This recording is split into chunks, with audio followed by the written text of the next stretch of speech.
Блять, сука.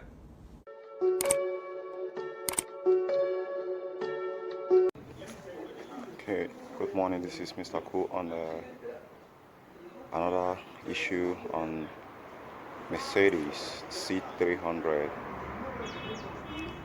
In this case, the person who owns this car just called me today towards the Christmas Eve, which is today, Christmas Eve. Don't know why the car AC system has been shutting one compressor to another. The system looks clean and very much intact, like some others have worked on. So I've just hooked up my gauges here, and this is the static pressure readings, which is not bad.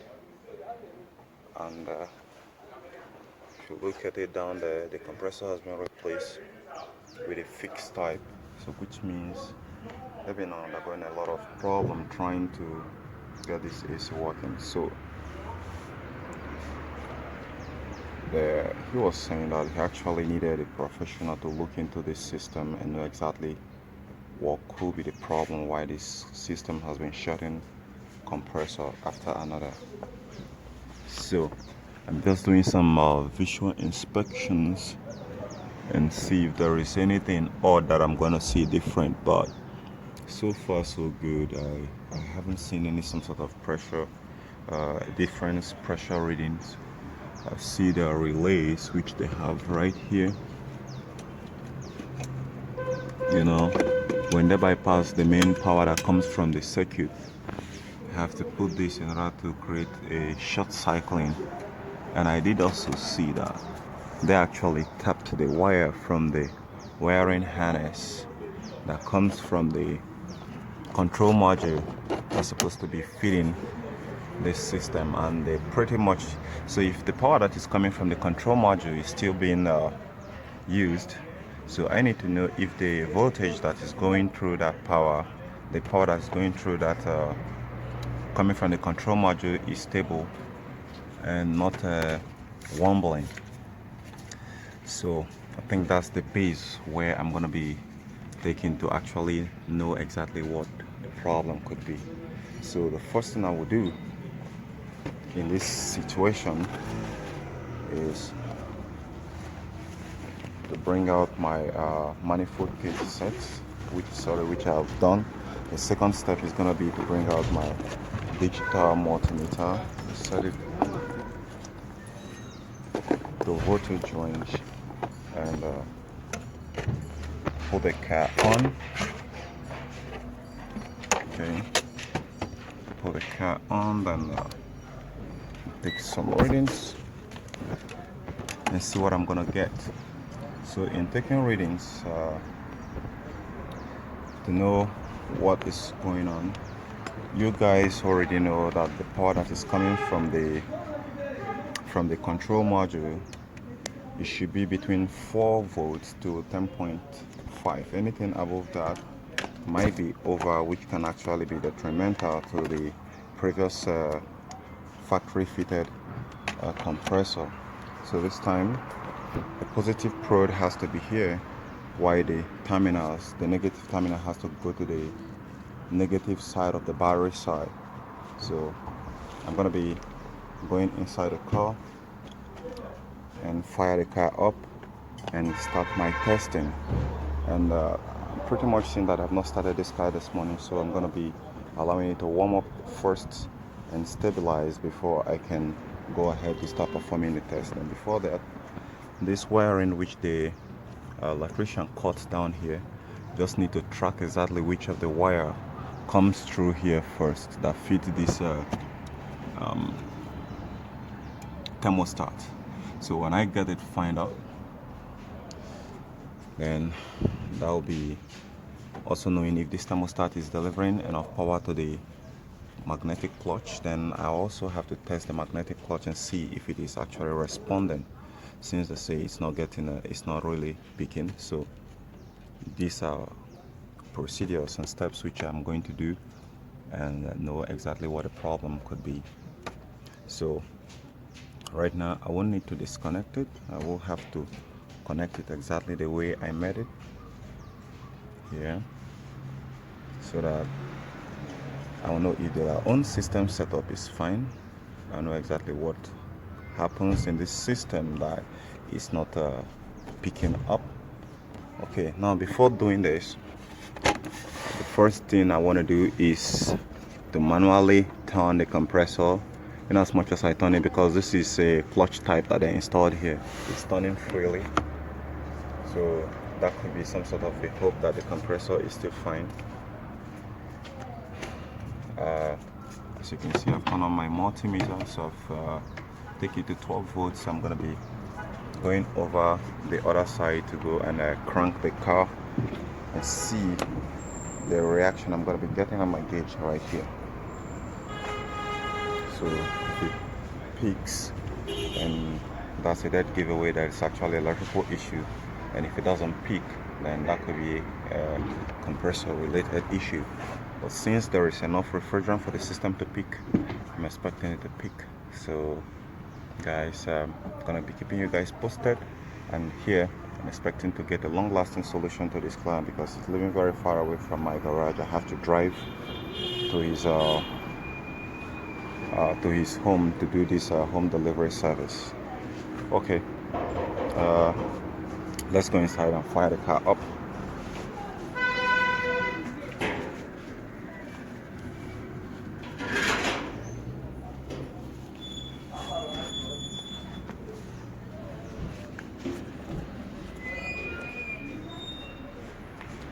Okay, actually they are still washing the car, so let me see what I'm gonna do right now within this very short period. I have the key here, so I need to start it up and just insert it into the ignition position.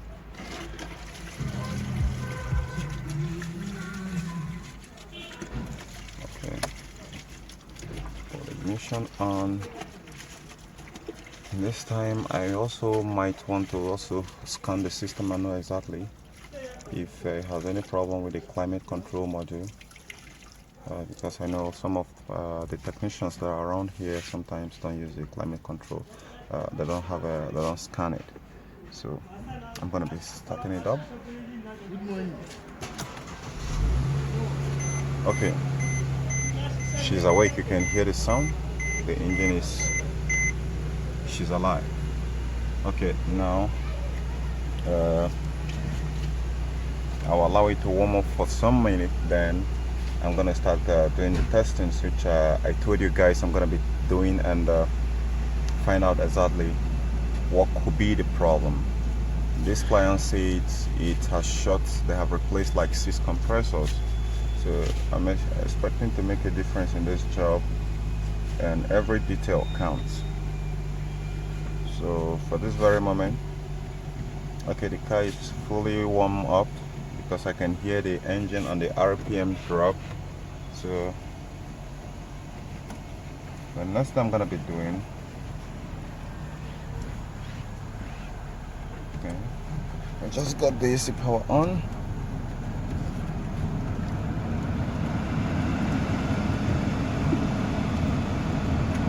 Let's turn the fan a little bit down.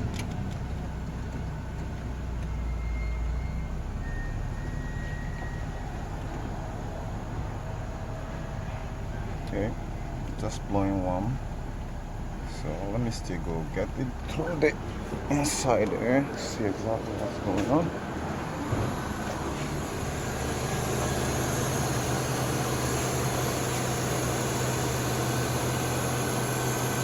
Okay, so far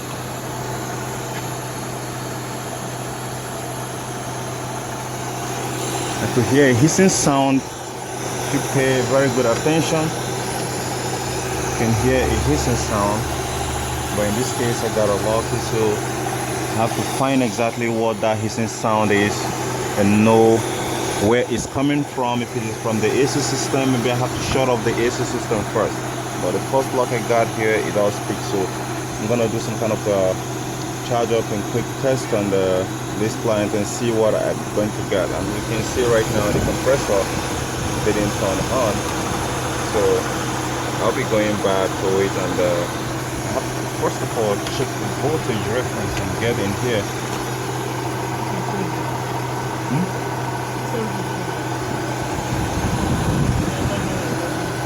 Camera. I will find out when I'm done. Like camera. Okay guys, the compressor does peak, but it peaks and short cycle and goes back. So let me take a voltage reading. This is my voltmeter here.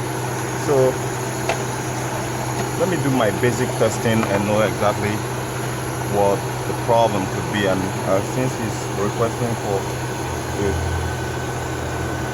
okay, so I have to test it, and this is what I'm getting. I'm getting 12 volts there. So that's very, very stable.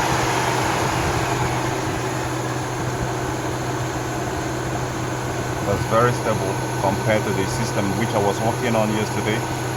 So in fact, I'm very, very impressed. I'm highly impressed. So I'm gonna be going towards some other issues which I'm gonna be looking at, and I know exactly why they put that relay there, and get to find a better solution to it. But right now I'm quite a little bit satisfied with the result which I'm getting already. So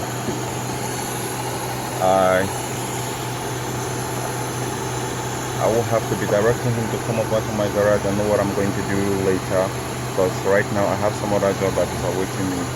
So now I'm still hearing that hissing sound, so I'm gonna go inside and turn off the engine and see if that hissing sound goes off. So let me go right away. Okay, let me shut it off.